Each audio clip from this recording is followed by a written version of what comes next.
My name is Francine Scaboria, and I work at Safe Berks. Safe Berks is the local nonprofit that serves survivors of domestic violence and sexual assault. Our services are free, they're available 24 hours a day, they're confidential, and they're available in English, Spanish, or any other language needed. So now I want to thank our guest today, Natasha Turczynski. Welcome. Thank you. I'm happy to be here. Yes, and Natasha is my friend and my colleague at Safe Berks, and your position title is Primary Prevention Specialist, and I know that's part of our education and outreach team. So maybe you could just tell us a little bit about your work and your team, the education team at Safe Berks. Absolutely. Great. So as you said, I am the primary prevention specialist. So my job is to develop all the up-to-date primary prevention curriculums, as well as then evaluate them for their effectiveness in the classrooms. Excellent. As part of the Education Outreach Department, our primary goal is to bring that primary prevention into schools and the community. Right. So we go out to the schools, we do multiple different programmings based around healthy relationships. We use a curriculum in pre-K through 8th called the Healthy Relationship Project. Excellent. And in there, we just talk about things like empathy and nurturing and being a good bystander and all the tools and tips that they need when they're building those morals and those life skills at that age. We focus more on like healthy relationships and teen dating violence when it comes to high school curriculum. Yes. How do they cope after a breakup? Or what does a healthy relationship look like? What are red flags in unhealthy relationships? Yes. A lot of times, some of the students, that's the norm for them because they grow up and that's how it was modeled to them. They don't know any better. So we talk about, what are those red flags? What's healthy? Your partner might not think that this is healthy. So we talk about good communication and having open and honest communications as well. We also do community events. So we're doing our outreach, and a lot of times it encompasses going to the campuses, and a lot of the colleges have brought us in recently for April because it's Sexual Assault Awareness Month. Very busy month at Safe Berks. It has been very busy for all of us at Safe Berks, but it has been a very exciting month as well. Yeah.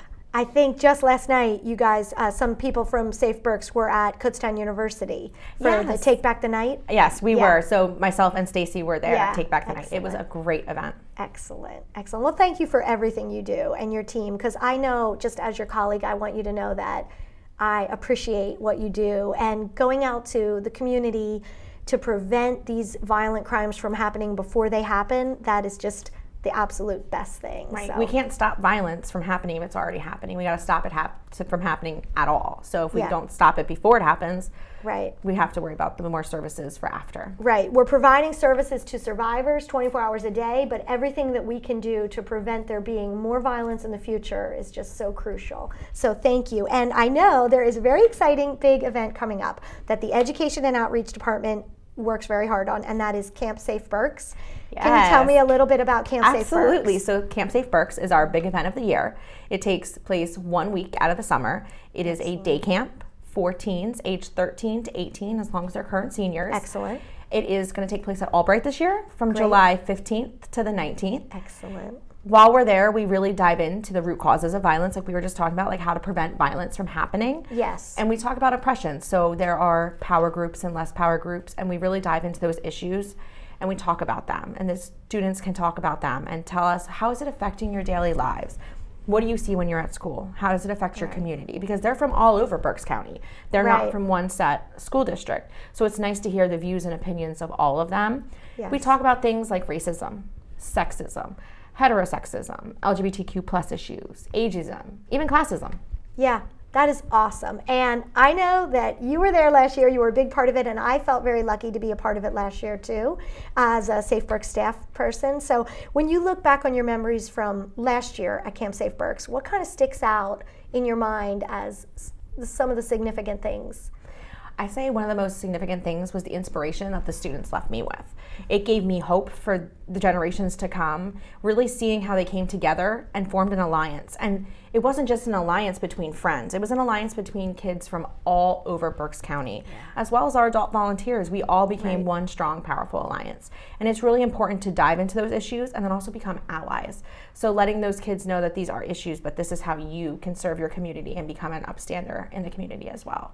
That is so awesome. And I agree. I felt so inspired at the end of that week of Camp Safe Berks. And I really wished that where everybody worked and where everybody's community was had the same kind of vibe as Camp Safe Berks, because the teenagers were so open to listening to each other. And even if the other person had a different experience, maybe they were a different race, maybe they were a different gender, they had a different experience, but they would listen and they would actually care. And then after all that, they would go back to having fun and joking around and just becoming better friends. So it was just amazing to watch them. Right. And then we gave them options every day. They had those caucuses and the speak outs, and that less power group, they could have a voice. They could say all those things they've been wanting to say that they haven't been able to say to that power group. They get that chance there to say it. They are heard. Right. And that was very powerful. The people in the less power group speaking out to the people in the more power group and just explaining how it felt. And I think that was very powerful for everybody.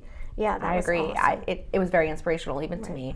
I know I'm looking forward to this year, and I cannot wait for it to happen. But I think it's important to mention that Camp Safe Berks is free. Yes. The students can come either at no charge or on a scholarship, and they don't pay a thing. We offer transportation, usually through the BCIU, and we pick them up at a couple different spots so parents don't have to worry about taking them every day. We also offer food, so we provide them with breakfast, lunch, and snacks throughout the day. And the food's great. It's at Albright. Wonderful at Albright, and it's not just one thing. So they have a choice of what they want to eat, which is good too. Yes. We also have dinner one night a week. So on Thursday night we stay a little bit later, and we have a talent show to showcase all the many other talents our students have, besides everything else that we find out about them along the way. And then we have more of a picnic style dinner, and everyone can kind of stay and just meet and have a great time. Yeah, and I know in addition to all the educational activities, which are a lot of fun, and the more serious ones kind of mixed in, there's also some free recreational time to swim in the pool or play games, those kinds of things. So it's still camp. You still want every camper to still have fun. Right. So we offer a lot of extra activities. We have time for them to go to the pool every day. We have the science field so they can play games and just lay out in the sun if that's what they want to do. It's really up to them what they use that time for, but it's still a fun time for them as well. That is excellent. Now, if somebody wants to become a camper, they go to our website. That's one way. They could go to our website, which is www.safeberks.org, click on events and follow the prompts. They could they reach out to you by maybe a phone or email also? Right. Email would be great, especially because we've been so busy. So we've been in and out of the office. They can email Lisa Tumbleson. Yes. It's Lisa, Lisat, at safeberks.org. Excellent. Or they can email myself. It's Natasha, Natashat, at safeberks.org. Excellent. And then volunteers can also do those same things if they would wish to get involved as a volunteer. Right. Yeah. So you can actually get those on our website at the safeberks.org events page. Excellent. The volunteer applications are due by May 31st. Okay. The volunteers, we're looking for volunteers, adult volunteers from all over. They don't have to facilitate, but they can mark that they want to facilitate, so they'll help us with some of the activities and presenting some of the material that we do at camp. Or it's just the logistics, being there to help us load up the snacks and carry the waters, and being there for ratio reasons. Is there enough adults at the pool versus at the science field or in Jake's place? So it's really just helping us out more with the logistics of camp, but they can also facilitate. So you can mark that on your application. Right. Excellent. So anyone who wants to help or get involved or be a camper, reach out to us. We would love it. And I wanted to also just check in with you about one other thing. When the camp ends at the end of the week, it's not really over. So what goes on after the camp ends to keep the students, seeing each other and working on social justice? Yeah, and we want to keep that momentum going because at the end of camp, we hope that they're going to be leaders in their own communities. Yes. Take these ideas and these things that they're learning and take them back to their schools and all of their community organizations as well. So we meet up once a month after camp. Some of these meetups include a reunion first, and we offer the parents to come in and talk to us and also see what the kids were working on at camp, which was great. And it's a good alliance to form between the parents and their children. Then after that, every month it was different. We go off the needs of the students. What do they need to learn about this issue? We recently took a field trip over to Kutztown University to the Women's Center, and they gave us a tour, and we're there for all of our students. Excellent. So we do things like that each month. So camp doesn't actually end after camp. We go at least once a month.